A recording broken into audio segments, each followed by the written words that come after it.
Boku no Hero is set in a world filled with those born with superhuman abilities known as quirks. In fact, 80% of humanity is known to have some sort of special ability, and when you think about that, it must really suck to be left out. How bad must it be for somebody without a power living in this world? If you're in a job interview, you got like 12 people in line and you're the only one there without a power, you may as well just take that walk of shame on home, because nobody's gonna hire you. Without a power, you're not even qualified to pick the fleas out of your neighbor's butt crack, no matter how good you say you are with a pair of grill tongs. As embarrassing as that sounds, Midoriya lives just that life, and to make matters much worse, his dreams are to become a great superhero, but without a quirk, his chances are slim to none.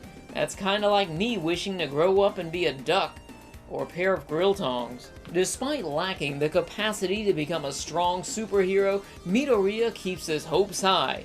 Or is that he just lives in a serious state of denial, and it is probably the latter. But I don't blame him though, because there are plenty of perks of becoming a hero. Forget all the fame and glory though, I just want a shot at that superhuman ass, because there's no way she'd ever talk to a filthy normie like me. Dude, I mean, look at that thing. I drive cars smaller than that. I would jump into the mouth of a fire-breathing dragon for a piece. Hell, I might even volunteer to rewatch Big Order for a chance. Actually, for that second one, nah.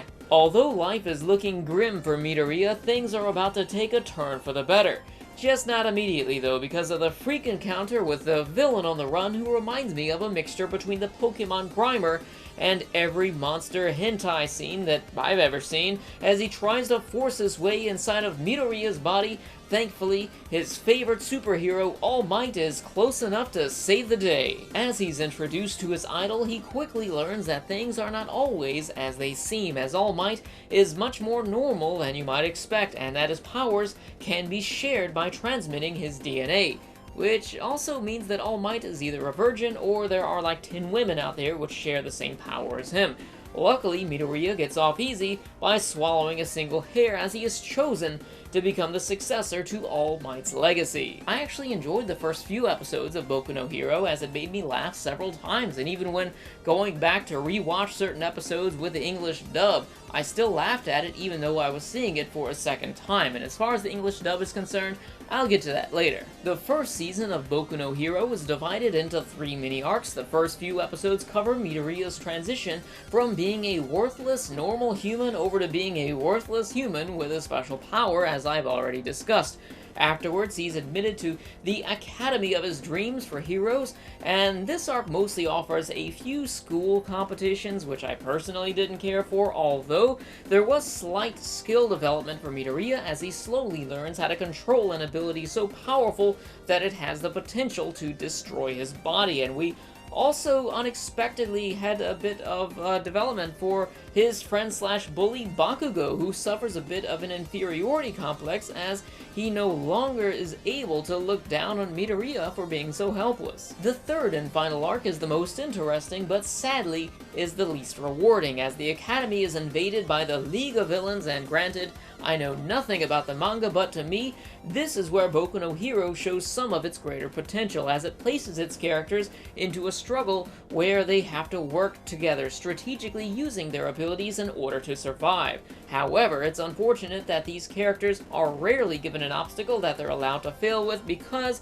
time and time again, one of their overpowered teachers will always step in to save the day. Now don't get me wrong, I actually thought some of these teachers were really cool, but this isn't their story, it's the students, so it should be up to them to handle their own fights, and that's where I'm left with a bit of a sticky situation. So despite the fact that I have some complaints about the conclusion and also that final little mini-arc that we had there, I also understand that this is something that is going to be part of a much larger anime, and it's been confirmed. Season 2 has been confirmed by the anime and also by Shonen Jump, so I don't think it's best to see this as something that's supposed to be a conclusion where the heroes save the day and achieve their goals and everything just because they're kids, they're in an academy for a reason, because they have a lot more to learn, and if the villains were to lose to them in the very first season, they wouldn't be very credible for the remainder of the story, because they would just be people who lost to amateurs. Now, the reasons why I have those criticisms are just because all I can go by is what I've seen, and all I've seen is just this first season. So, considering that this is all I've seen, that's just the way that I felt. I felt the ending was a bit lackluster. The thing about Boku no Hero, which made this review so difficult for me to make, is that I'm not a big fan of shows like this, but I still want to give it a fair review, and I do like some shonen battle series like my Hakushos, my Kenshins, you know, my JoJos, the old school Dragon Balls and whatnot, and so on. Of course, there are a few more, but it's just something about the type of show where you have a character that's in school trying to learn more about their abilities, and they're not really fighting against any real threat. There's not much of a conflict going on except for them just trying to learn about their powers, and maybe there's another character in class that they kind of clash with, but it's nothing that's too threatening for them despite the fact that they have such extraordinary abilities. However, when you consider the fact that the League of Villains has just emerged and things are probably going to change in the second season, this is something that may be rectified within the second season. And also, since I brought up the League of Villains, I feel like the villains, or the morality system here, is so black and white, and the villains are just villains because they don't like what the heroes stand for. They don't like that they stand for good and peace in the world. They just seem to be such one-dimensional villains, and maybe we're going to learn more about them in the future and more about their motives, but as of right now, I don't see any of that, so it's hard to really say.